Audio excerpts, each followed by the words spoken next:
The raven is calling us.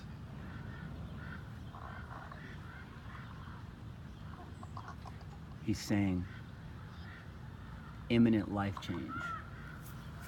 Imminent life change. Imminent life change. So hold on to your seatbelts, folks. Because this ain't no joke.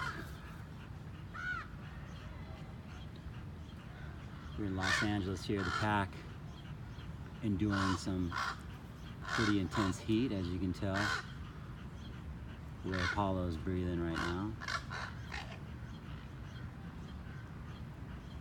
But we are dealing with it through grace, tranquility. Nature providing us some shelter and some shade. And these guys really singing their song too.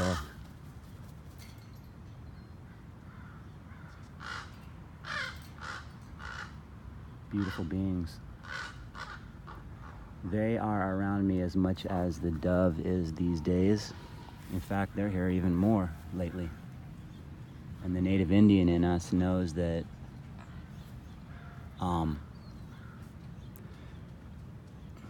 nature is always showing us, it's always teaching us, it's always giving us signs. We must learn how to read the signs. And when your life becomes a steady stream of signs, when your life becomes a steady stream of synchronicities, then you'll know that you are living within the life stream. And you'll know you're living within the life stream. And there can be no denying it, and there can be no hiding from it. It starts with intention. To know thyself, which is by far the greatest novel you'll ever read or ever be a part of. It's an open-ended book, by the way.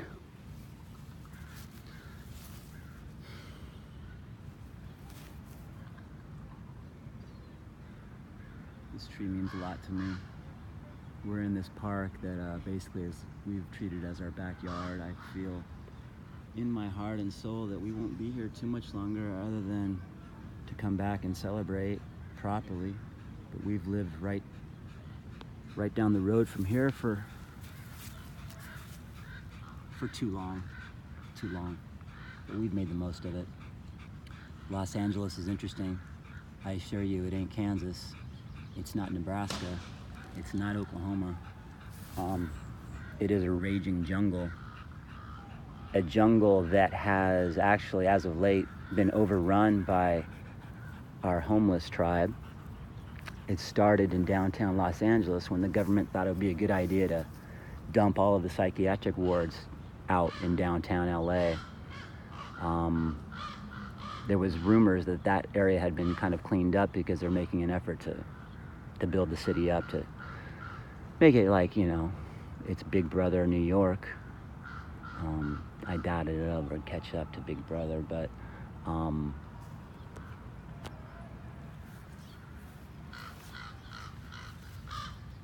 I was down there the other day, about 4 in the morning, 5 in the morning, in an area called Skid Row, where I was overcome with grief and concern for the poor people there who were basically Day of the Dawn, the Living Dead.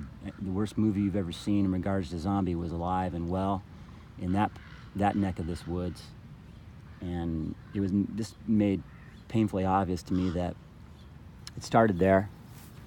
It started with that dark seed, and that seed now has erupted and has spread out now all over the city, in all areas of the city, which is a blessing, because now we can't ignore it.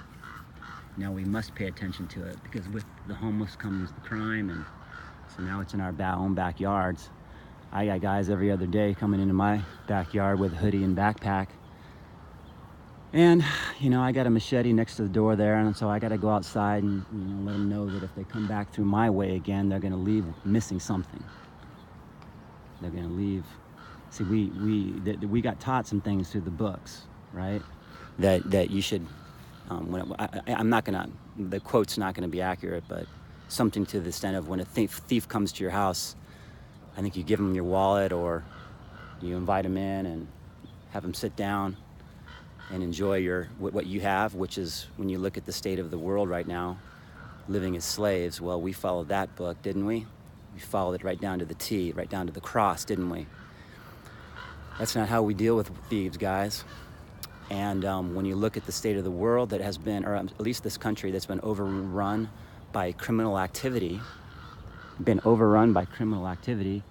pedophiles, and we forgot to learn how to, we forgot how to protect our children, guys.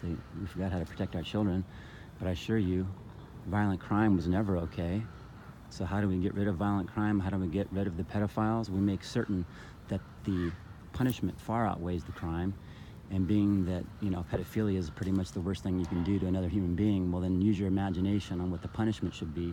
I like, and I've always liked, the Nile River, where the crocodile has a way of dealing with, you know, it holds a unique court of its own. And speaking of the court, well, the whole system's looking to head there, by the way. All systems of slavery, those that think that they're going to get away with something here, think again. Every day that you don't let go is a day that you will regret. And that's just a message coming through me there, folks. If you don't like the message, go talk to the boss. Oh, I forgot. You forgot how. You forgot how, and that's going to cost. It's going to cost you. We don't deal with criminals. We don't deal with violent criminals, guys. We take the thought straight out the mind. You take the thought straight out of the mind. You make that punishment far outweigh the crime. And let's say, and for the pedophiles, who supposedly this is a society wants to say it's not a choice, that it's a sickness. I assure you it's a choice. And proof of this would be, you film a couple getting thrown into the Nile River, and you will see a miracle cure happen on planet Earth. You will see a miracle as that whole business comes to a quick and sudden end. Guys, the definition of insanity is doing the very same thing over and over again, expecting a different result. That's one of my favorite sayings, and you can take that one straight across your life. We got to change it up, people. And things that have failed, like the court system has failed us, it's simply there to extract your money and keep the monsters on the street. You know, we've allowed the psychiatric ward, we allowed the inmates to run this planet, and now look at the state of the planet. Time for a change, folks. And the Raven is screaming it. Listen to them. They can say it way better than me.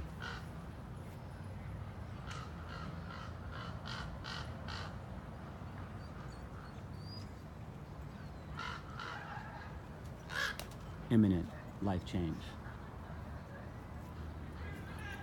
Imminent life change.